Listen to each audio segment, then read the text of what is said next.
thank you very much, Gabriel, for what you do. And it's in your DNA, as we know. Jose Medina started 51 years ago, how could it be?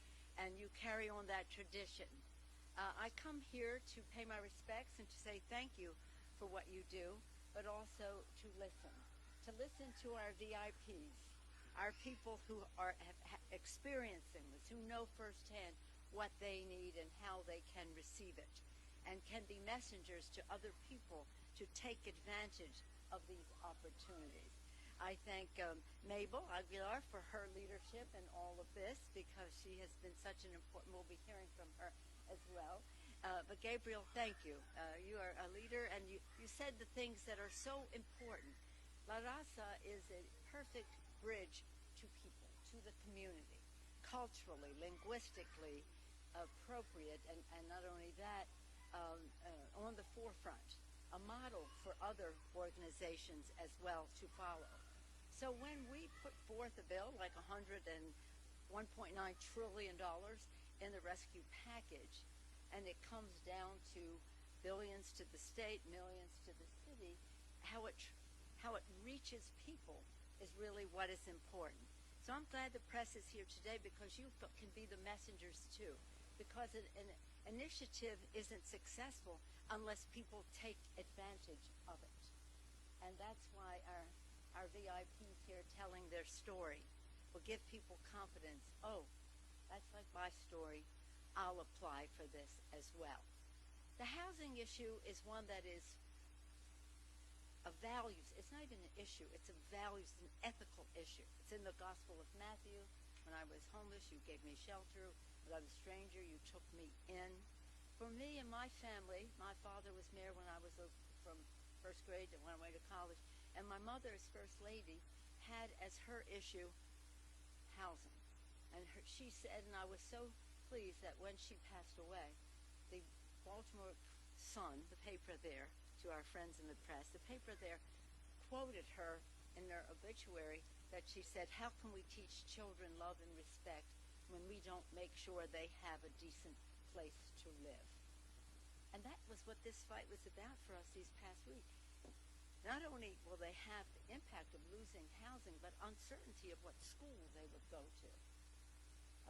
Describe to my colleagues and to others, our colleagues, as you know, we had all kinds of initiatives going in the House, but we had to get the administration to make, and thank God, Joe Biden is a person of great empathy, sympathy, and experience.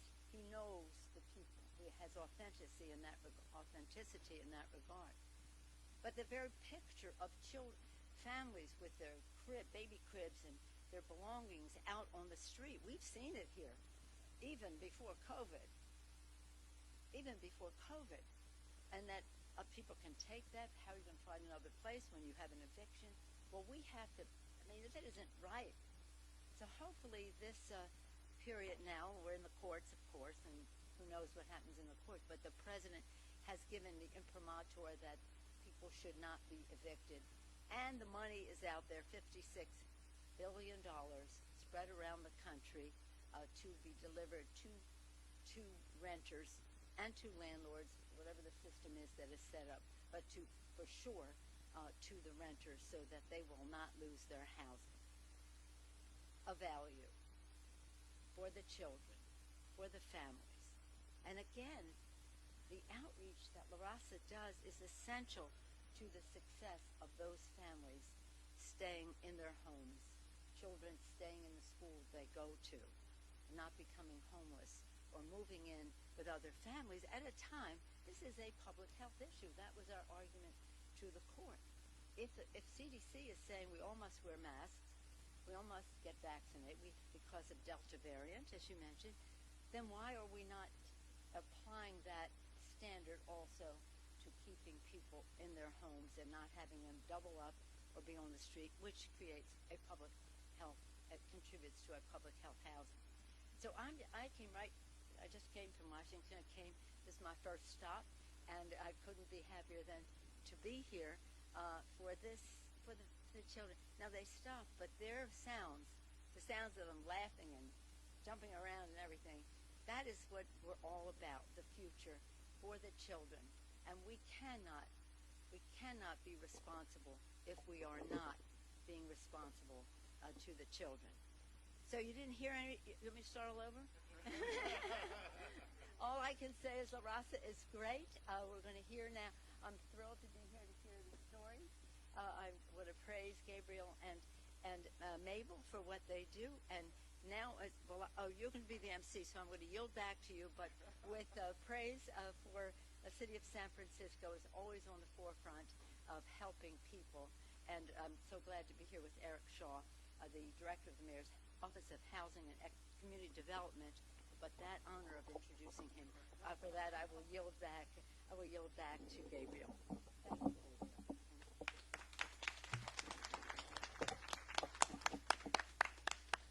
Thank you. Thank you again, Madam Speaker. That was a great introduction for Director Eric Shaw, who I've had the privilege when I first joined La Raza. Director Shaw was actually one of the first people that I talked to, and they've been an excellent partner for La Raza Community Resource Center to make sure they can be innovative to get these monies out to families. Director Shaw, thank you so much for your leadership. Please, Director Shaw. Thank you. It's a tough act to follow. So good afternoon, everyone. I'm Eric Shaw, Director of the Mayor's Office for Housing and Community Development. And I'm honored to be here on behalf of Mayor London Breed and to join Speaker Pelosi as we come together today to encourage anyone who needs help paying their rent to apply for rental assistance.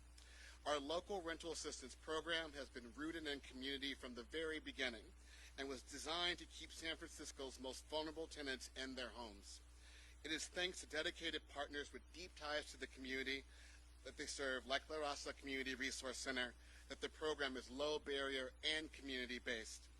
Our extensive network of local community-based organizations has been providing outreach and assistance to tenants in their language and in their community. I want to thank Speaker Pelosi, whose advocacy for San Franciscans has been steadfast. Her leadership in Washington, D.C. has been instrumental in securing these federal dollars for San Francisco's tenants. Together with the Bay Area Congressional Delegation, she pushed for San Francisco to receive more than $117 million in federal assistance for emergency rental assistance. And the city also plans to invest additional local dollars going forward. We have the resources to help our residents at this critical juncture, and we want to make sure that people continue to apply for rental assistance so that we're encouraging low-income tenants to apply for this local program through sf.gov/renthelp. We also want to encourage landlords of smaller properties to encourage their tenants to apply to both programs. Landlords can even apply directly to the state's program, and I strongly encourage them to do so at housingiskey.com. Since launching our program at the beginning of the summer, we've made a financial commitment of $37 million to nearly 5,000 households that have applied. Most everyone who has applied to our program has received a commitment of financial assistance. This money has gone almost all to households with extremely low incomes. We continue to work closely with our partners in Sacramento in coordinating our two programs. I can assure everyone today that we're working together to get the money out the door as quickly as possible with our partners. While the last year and a half has been especially challenging for our recovery, it is on the right track, and we are committed to continuing our work with the community to provide rental assistance to households that need it most. And again, I encourage everyone to go to sf.gov/renthelp to get the help. Thank you very much. I yield back. Thank you, Director Shaw. We appreciate your partnership once again. With that, we are here to hear from some of the families that have been receiving this really much-needed aid so we can keep our community strong. I want to introduce Isabel Velasquez Zoom, who brought her 3 children here today, and Mabel Aguilar, our Social Services Director. So I'd like to call them up.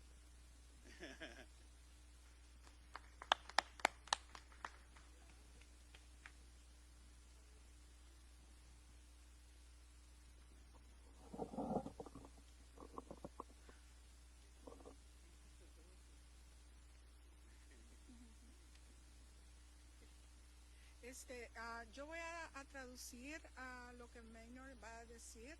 Él tiene unas palabras que quiere dedicarle a la señora Pelosi, así es que por favor, bear with me. I'll try to do my best to do the translation as accurate as I can. Primeramente, buenas tardes a todos en general. Nuestra querida Nancy Pelosi. Good afternoon, everybody. First of all, Mrs. Nancy Pelosi.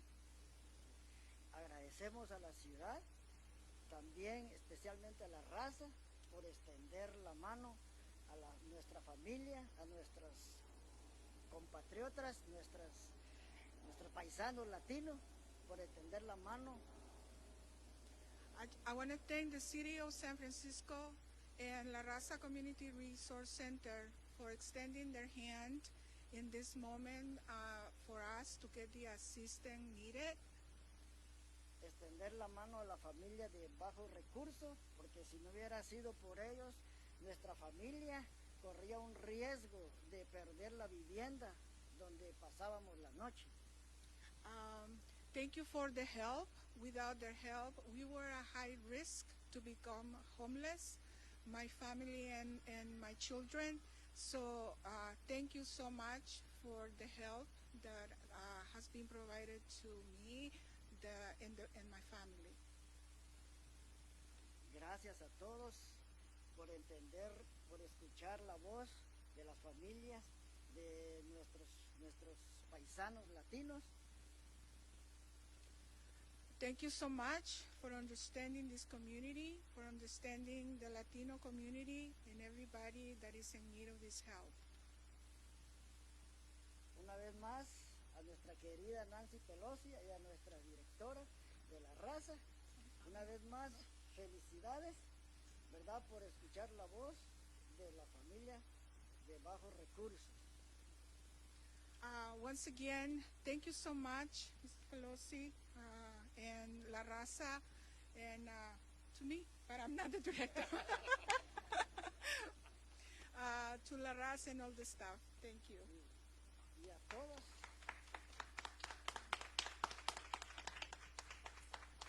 Y a todos los que trabajan en la raza también, gracias a todos en general por haber escuchado la voz, una vez más, la voz de nuestros compañeros latinos. Once again, thank you so much for listening to our voices. Thanks everybody a La Raza that help us. Y esperamos que otras familias puedan correr con la misma suerte de recibir el apoyo de primeramente de nuestra querida Nancy. La respetamos, la apreciamos. We hope that that other families are a recipient of this help. Thank you. We love you. We appreciate it. All what you've done, and thank you again.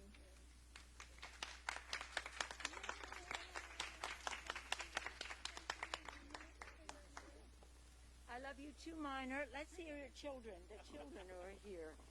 Jesus, where's Jesus? Jesus here. Miralee, Raquel, and Isabel. Isabel, let's see. Oh, that's the whole family.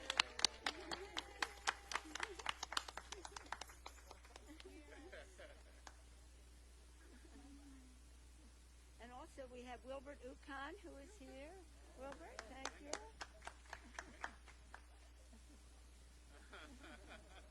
Maria Molina. There's Maria Molina here. Nothing is more eloquent than the story that Minor told and the presence of the human consequence for better that we have to get the word out. So I hope you will help us share the word. I know that La Raza is doing just that. So thank you for coming and for telling your story. Your story is the most eloquent statement. Thank you so much. And now I'm sure they'll be pleased to take any questions you may have.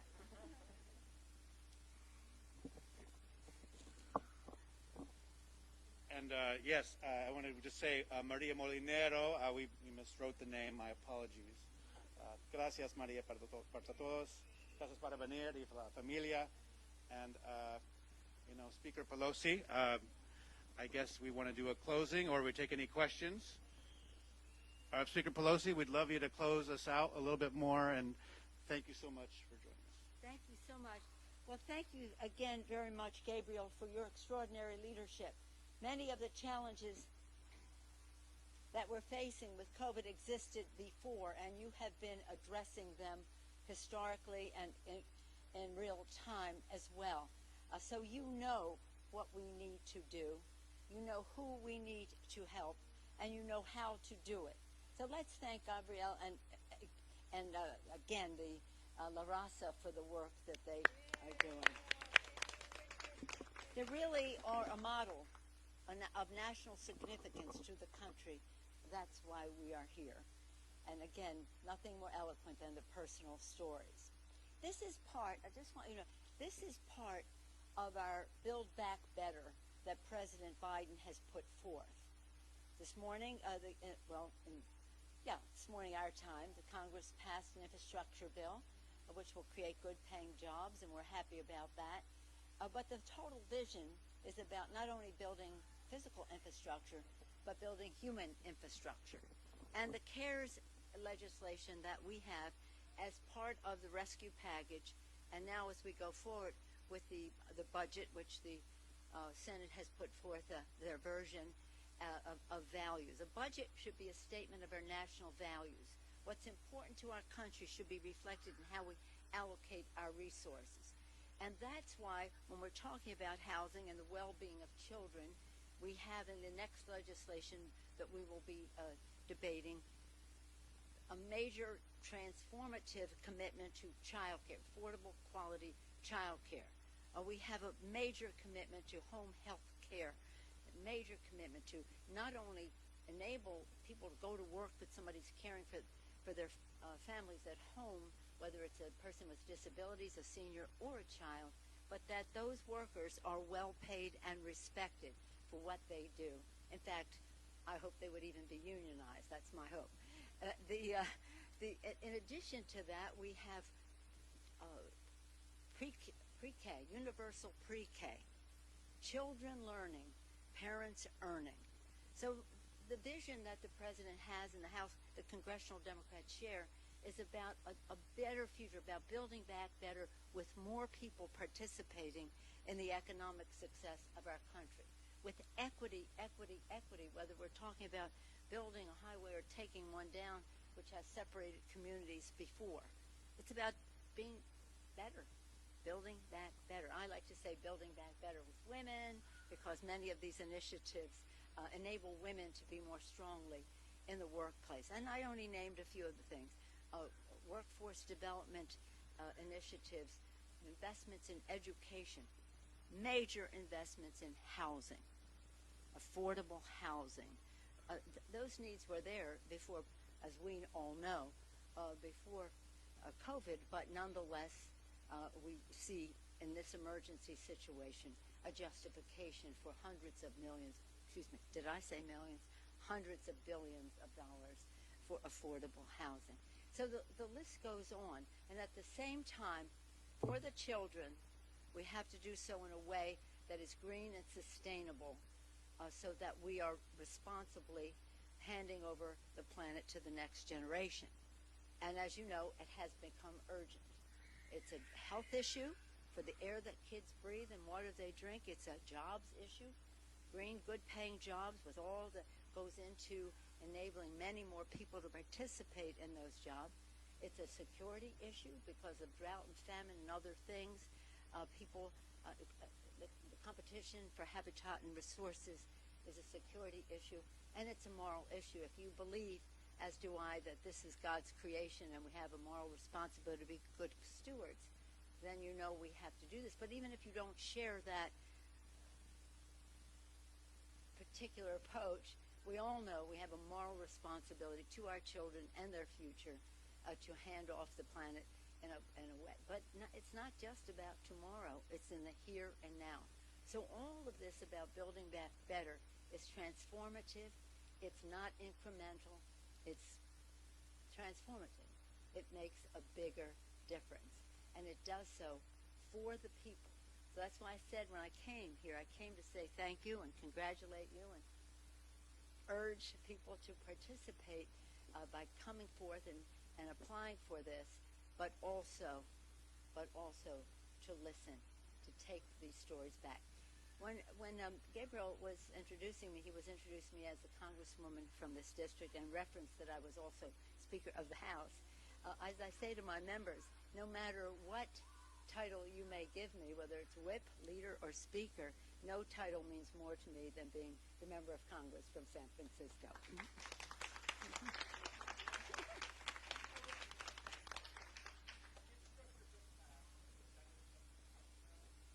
Excuse me, on this subject, is anybody on the subject of the, I'll come back to you.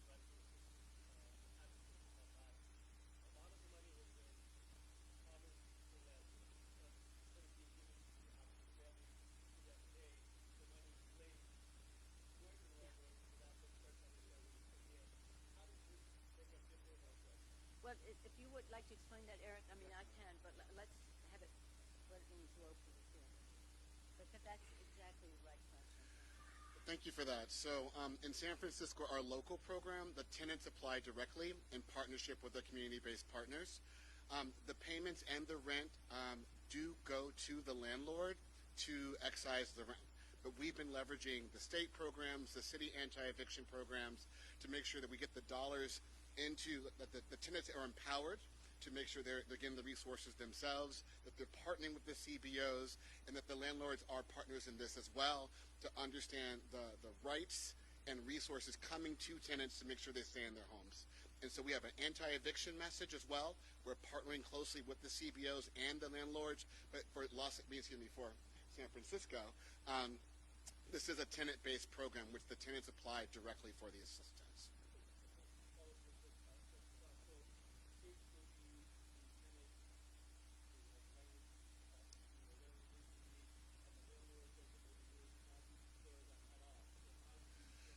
So that's the role of our community partners right now. They're serving that bridge and making sure we have all the necessary information, that we're educating the landlord around the information needed to receive the payments, and then just tracking the success of that and making sure we're in line with meeting our goals for the most vulnerable residents, ensuring that we have that we're aligning the resources to places most impacted by COVID, but really understanding that. So I think 96 or 97% of our dollars have gone to households with AMIs less than 30%.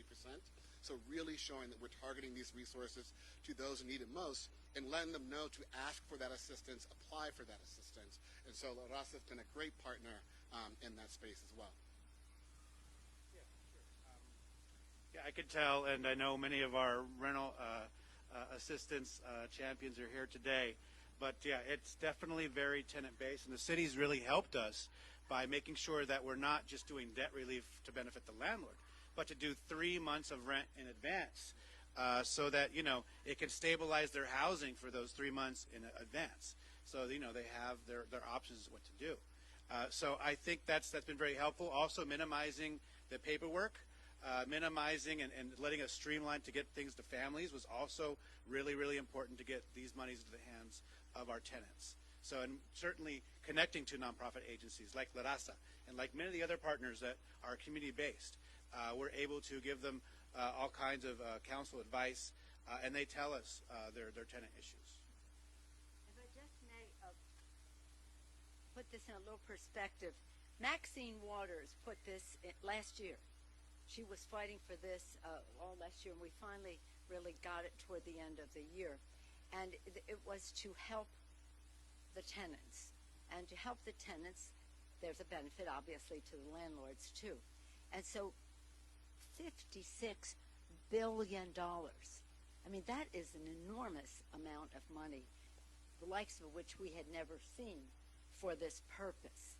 And the purpose was to keep people in their homes and to stop evictions, however the money is distributed. But for some, there was some confusion, as you sought clarification, and California and San Francisco have been leaders in making sure that the tenant is well served. And the landlord benefits too when you can pay the rent. So thank you for your question. Any more questions on the eviction, on the moratorium, on the rental assistance? Any more comments you want to make on that? Okay, so you want to ask about the...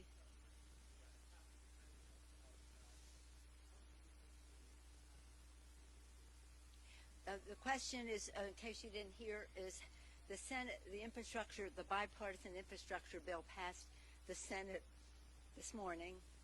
How do we expect to get it through the House? Well, let me just say, with all the respect in the world for the Senate bill, I'm glad it passed. I'm glad it's bipartisan, strongly so, important, job creation and the rest. But it is not the totality of the vision of Joe Biden and the congressional Democrats. If we could have to do this much bipartisan, okay, but that is not the vision. The vision is to build back better. And Build Back Better has many of the components that I mentioned earlier about women in the workplace, and dads too, but families being able to participate more fully because the home front is covered, and many other things that make it greener and more family-centric. So I have said that until we see, I'm not taking up that. I mean, people want me to take it. Oh, take it up. I mean, oh yeah. No, I think we were able to get support for the bigger package, the $3.5 trillion, because there was the other bipartisan package, and I think we were able to get the bipartisan package because we had the $3.5 trillion. So they are, shall we say, compatible, in my view. So we're not. They passed it, but until we see the budget. It goes in the Senate first, then it comes to the House, and then we send it back as a reconciliation. And reconciliation will be a fuller reflection of our values to build back better.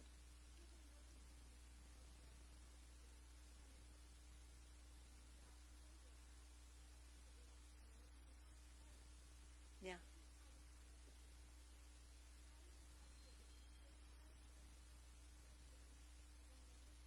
What was it? No, absolutely not. Positively, it is the path. It is the path to see the vision. This is what I do. And we are not going forward unless we bring many more people in our country forward. The infrastructure bill is a good bill. I think we have to be more in this century than the last century. Infrastructure has always been bipartisan. It's always been bipartisan, and thank heavens it still is. But it's not the end of the story. It is not a reflection of the challenge that we have to preserve the planet. It is not transformative in deciding who can participate. There's a big, I want you, don't tell me about it, I told you this, but this is about equity. This is about equity. And too many times these things have, well, we have to have it, it's bipartisan. We have to have equity. We're spending this money. Are we perpetuating a system or are we opening it up in a different way? So we have to think in a more for the future way about how we go forward, and that is what we're doing.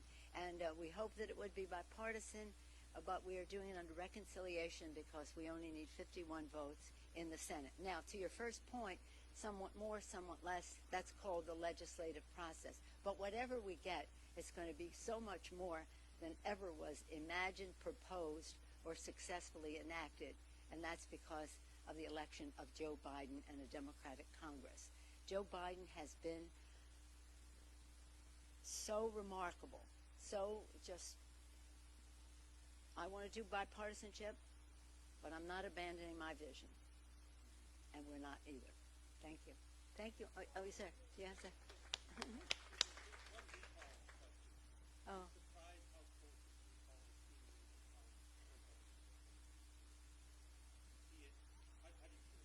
Well, Governor Newsom has been a great governor of California.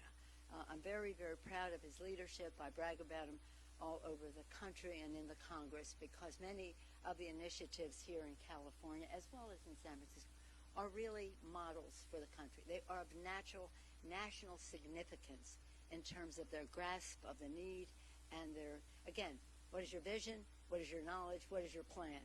He has all of that. So we just have to make sure. My understanding is that the other side is enthusiastic, and our side think, well, it's probably not going to happen. But we have to make sure that everybody knows that we have to get out, we have to vote, and we have to reject the recall. It has a, trying to think of the right word, purpose. Not a very wholesome, I cleaned it up, purpose. Purpose, and we just have to get on with it in just a few weeks. So I would just say, recognize that it's happening, because people, these elections that happen not at the regular election time do not always pull out the vote, but everybody should know that the recall is really a bad thing for them personally. If we're talking about rental assistance, if we're talking about lunch, free lunch for every child in California's public school system, that's a breakthrough. If we're talking about how we can have more people have access to quality, affordable care, Gavin Newsom has been on the forefront of that in a historic way, really groundbreaking. He breaks ground, he doesn't leave it broken, he proceeds, whether it's health, education, hunger, all of these issues. He's been a great governor, and I'd like to see this, shall we say, nuisance, but it's part of the public, it's part of what you can do, so we respect that, but we have to also get out the vote, reject the recall. It's not good for you. It's not good for children or other living things. Thank you all. Bye-bye.